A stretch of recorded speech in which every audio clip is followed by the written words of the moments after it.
I grew up in a city called Munkach. I was the oldest. We were 6 children, 5 boys and 1 girl. Our whole family did nothing but good things, chesed to people. I mean, this is what we were known for. They'll say Teichman is very well known for Gemilas Chasidim. Growing up in Munkach, we had no knowledge of what was going on in the rest of the world. The Hungarians came into Munkach in 1939. That's when my father was taken into the labor camp. I became the man of the house. I was in charge of everything. What kept me going is trusting God and hope that He'll help you, because tomorrow is going to be better. The Klosenberger Rebbe, and we were together in Warsaw.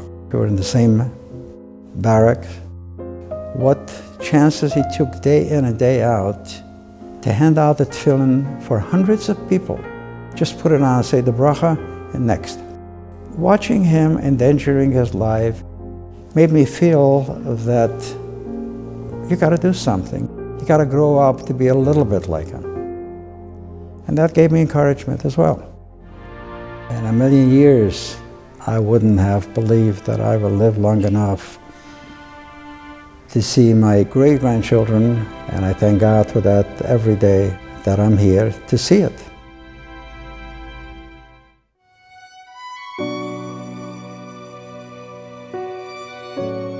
Saul survived in such a way that he became a role model for others. His Yiddishkeit was not destroyed during the war, it survived.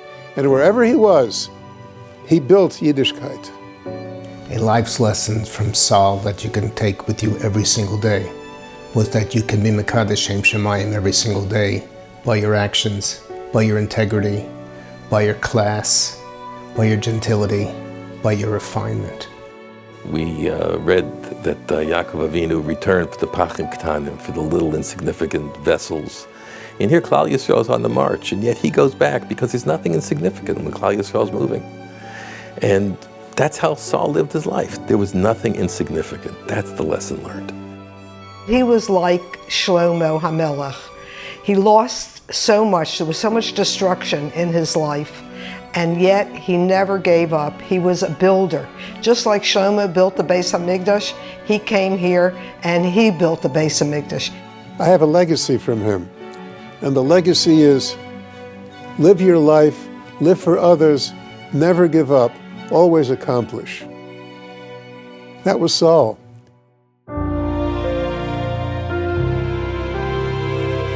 I think it's important to give back, not only your own yeshiva, not only your own family, strangers. Give as much as you can and then a little more.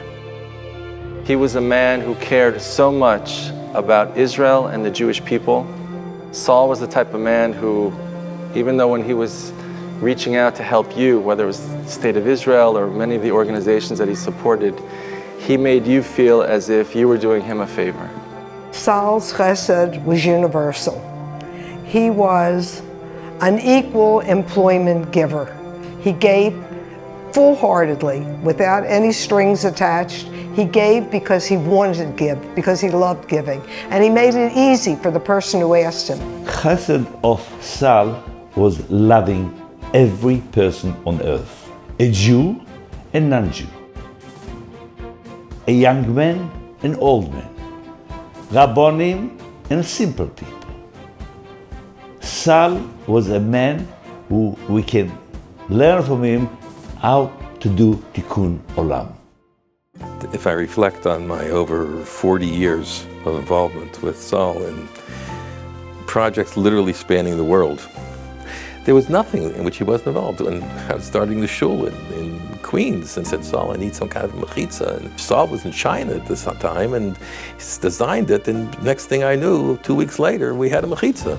That was also a rolling cart for Sfarim. We had some ideas for some books. I called Saul about it. So Teichman family sponsors the first Art Scroll publication. He was from the early supporters of Art Scroll.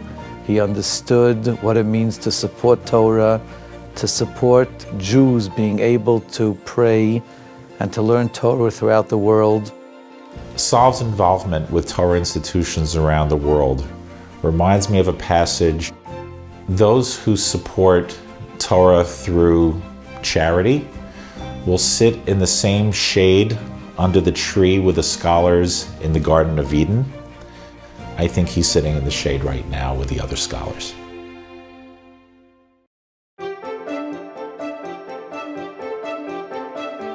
Sal was a partner of mine for 40 years.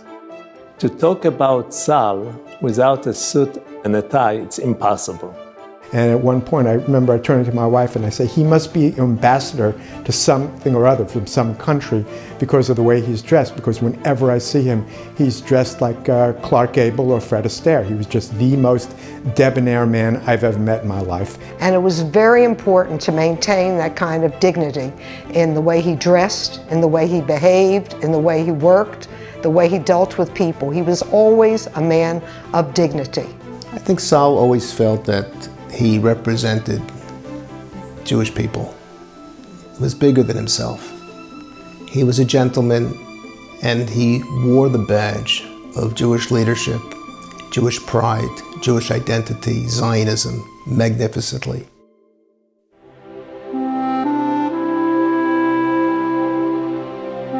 It's so important to Ruthie and I to show appreciation to people. The number one thing is to be honest with people and be truthful. I know Saul when he was born. Very nice to everybody. Not just to family. I learned to try to be like he is. Saul Teichman was a prince of a man. I remember when I was a young child, every time he would see me at an Art Scroll event, he would encourage me to be my best. He would always treat me with derech eretz. He wanted to build me up because he saw me as the future for the next generation. Saul was really special with people, all people. He didn't care who they were, whether they were rich or poor, educated, not educated. He was good to everybody, and he listened to other people, and he was welcoming to people into his home, into his life, into everything he was involved with. He was a good man. Several times a year, before Yom Tovim, I would get a call, and the voice at the other end was clear, youthful, full of enthusiasm and vitality. A young man. The young man was Saul Teichman. Saul would make a call every single Yom Tov, and I would always be surprised because I felt I should be calling him, and he always beat me to the punch. He would constantly call us as well as many other friends, and for sure his family, every Erev Shabbos, no matter where he was in the world. I will really miss those Erev Shabbos calls. Sal will call me to wish me Shana Tova. And the same thing before Pesach. And always I felt so bad. I'm 30 years younger than him, and he always calls me first. For years, Saul would call me up every Friday morning, and he would say, I just want to speak to you before Shabbos and wish you a good Shabbos. And it really moved me. Saul had a tremendous ability on an immediate basis to connect with young and old, uniquely and in a very sensitive way. It didn't matter if he was talking to someone who was not Jewish, who was young, to someone who was an old chassid. It didn't matter. He knew how to connect with people. I met Mr. Teichman in Jerusalem at the King David Hotel while he was celebrating his 90th birthday with his family and during Sukkot. And Mr. Teichman approached me, and it was as if he were looking into my soul when he asked me, is this your first time in Israel? And I said, yes, but why do you ask? And he said, well, you seem in awe of everything. He mentioned that he was a Holocaust survivor and that he didn't like talking about it, but that he had written a book to communicate as part of his legacy who he was and what his history had been. I actually devoured the book. I couldn't put the book down, and the book was life-changing for me.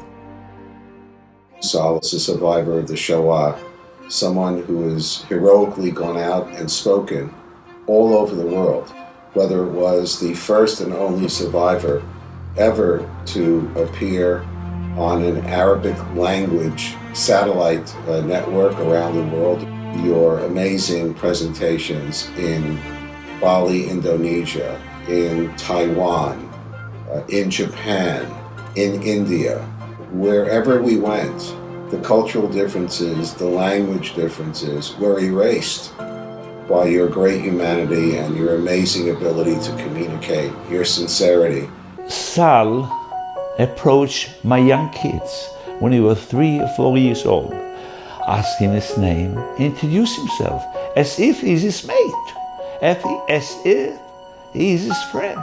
He was friendly to every person in the world. And that's what Sal is all about, friendship.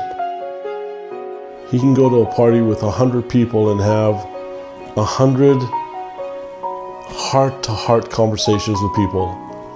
And many people didn't know this, but after the party, he would go to every waiter and to every person involved in putting that event together and give them of his most cherished commodity, his time, his love, his smile. It's always in the name of the Teichman family. Not Saul Teichman, not Ruth Teichman. The Teichman family. He insisted. Teichman family, Los Angeles, California. That's who he was. Very humble man. You know, he always allowed people to be, you know, the biggest part of themselves in his presence. He didn't outshine you. He just was right there with you. Whether you were the chief rabbi of Israel, or you were just, as we say in other words, a schlepper, he always showed a certain amount of grace and goodness to every person he came in contact with. And when you tried to thank Saul Teichman for whatever it may be, he always turned around and thanked you. He thanked you for giving him the chance to do what he likes to do, and that's to bring the good and the godly to the world. As a partner, I can say that he was the first one to trust me. I was just a newcomer to town. A lot of time he would say, come to me and say, David, thank you for taking me as a partner. Like I did him a favor, which was not the truth. He helped me. He was always positive with a smile. Whenever he would see me, he would come over and ask me, David, how are you doing? And you could see that he meant it.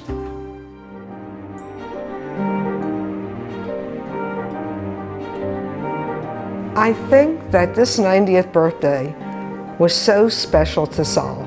To live to a 90 and to live to celebrate in the state of Israel, which he cherished so much and which he helped rebuild with his wife, with his children, with his grandchildren, and with his friends, everyone he loved and everybody who loved him.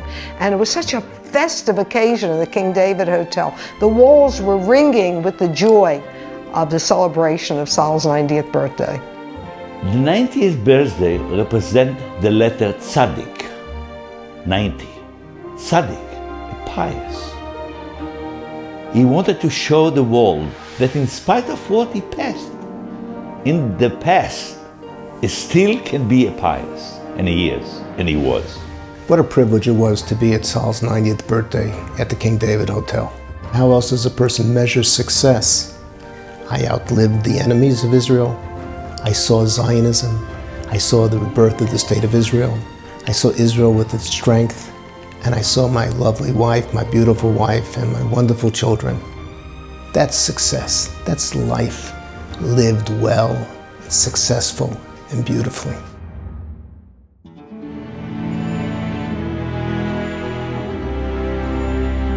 I believe very, very strongly in educating young children. Emek, of course, is our priority because we started it and we've been there ever since. I don't think goes by a day in my life that I don't hear from Emek or don't talk about Emek. I don't worry about Emek. The reason why Emek was so important for him, because he started from the beginning. There were 2 kids, 3 kids at Emek. He saw the growth, and all of a sudden, at the age of 90, the school has over 500, 600, 700 kids and can grow even bigger. So you see the flower is blooming, but not just blooming. A tree, not just a tree, a whole forest full of children. Emek was singularly important to Saul. It was where his children were educated, and to Saul it was a continuation of the life that he had had in the shtetl before the Shoah. It was what his parents were interested in, Jewish education. What do you give somebody who has everything? Had lots of blessings all around him, and what are you going to buy him? He's got everything. And truth be told, he doesn't need or want anything. So what do you get a guy like that?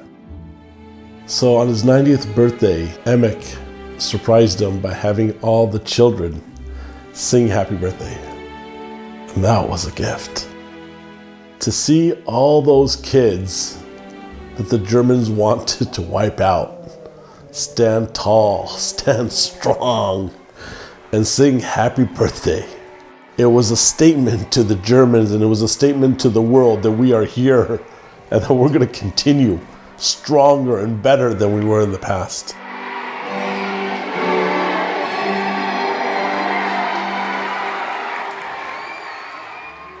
I think that celebration at Emek was very much a validation of perhaps his dearest life's work, and that is Jewish children. Jewish children having opportunities for themselves and their families and their identity, and putting that all together in a day school. He worked tirelessly for Emek for 50 years and more. Emek Hebrew Academy, the Teichman Family Torah Center, is a school I went to when I was younger. My kids went to Emek. You have thousands upon thousands of graduates who now have kids and grandkids who are walking in the Derech Hashem, in large part due to Saul and Ruth. If they did nothing else, amongst all the millions of things they've done, that one piece would be Gan Eden for them just by itself.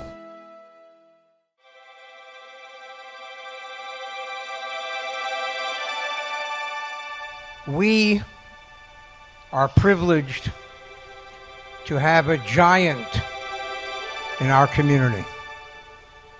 I speak of our dear friend, Mr. Saul Teichman.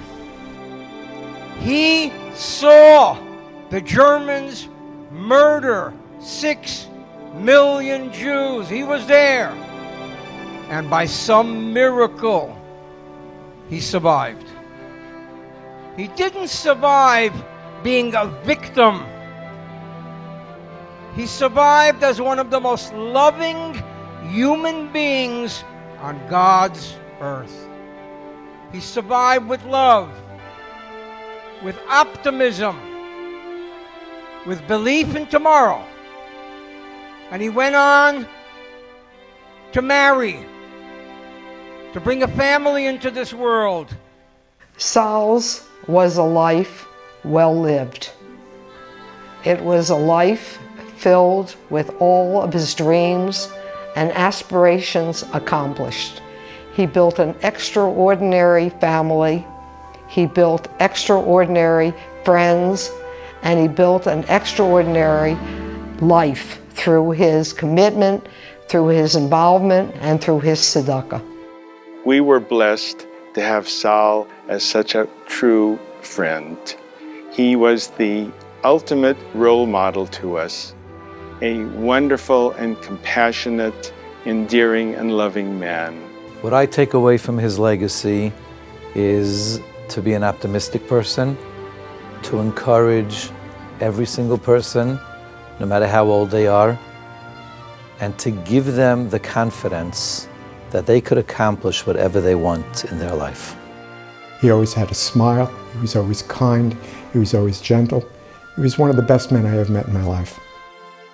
Saul's life was about Jewish survival and continuity, Jewish education, and Jewish unity. And of course, he was supremely devoted to his family, first and foremost.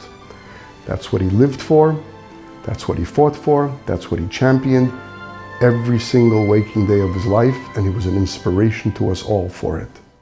Mr. Teichman is the intersection of humility and strength to me. That's what he represents. And in my life, I have not ever experienced that type of human being that is humble, down to earth, and powerful, and the strongest human being I've ever met in my life. Someone who was so large, larger than life, and yet, in a way, so self-contained. That too is a lesson. How you do that? How there was so much dynamism and power and creativity and passion and desire to do everything for everyone, everywhere. We are all going to miss him. Los Angeles without Sal, it's like, to me, it's hard to imagine. Ruti will miss him daily. But Baruch Hashem, look at your kids and your grandchildren, and all of them, without an exception, are following his footsteps. No end to what he gave, and no end to how he gave it with such grace and such style and such warmth. You were doing him the favor. What a life. What a spectacular life. What a loss for all of us. A devastating loss. He was the prince of the town. He was dedicated to Klal Yisrael. He was dedicated to his heritage, Munkach, his family. He was a community man. He was a friend. He was a giver. He was the essence of generosity. He left great memories and a great legacy of accomplishment. The man was so brimming with vitality and such vision for the future. He was always young. He was always young. And he was taken away as a young man. We miss him terribly. When I met Ruthie, I fell in love with her the minute I saw her. I was blessed to meet my dear wife, Ruthie, always next to me and helping me in everything that I do. Without her, I wouldn't be the man. I love you. Our children do be Ahova and Alan. We're very, very proud of them because we think they're really wonderful children. The legacy that I like to leave for my children, grandchildren, great-grandchildren is to try to follow in the Teichman tradition. Let them look back who their grandparents were, who their great-great-great-grandparents were, and remember that you have to try to help one another and try to help other people that are in need.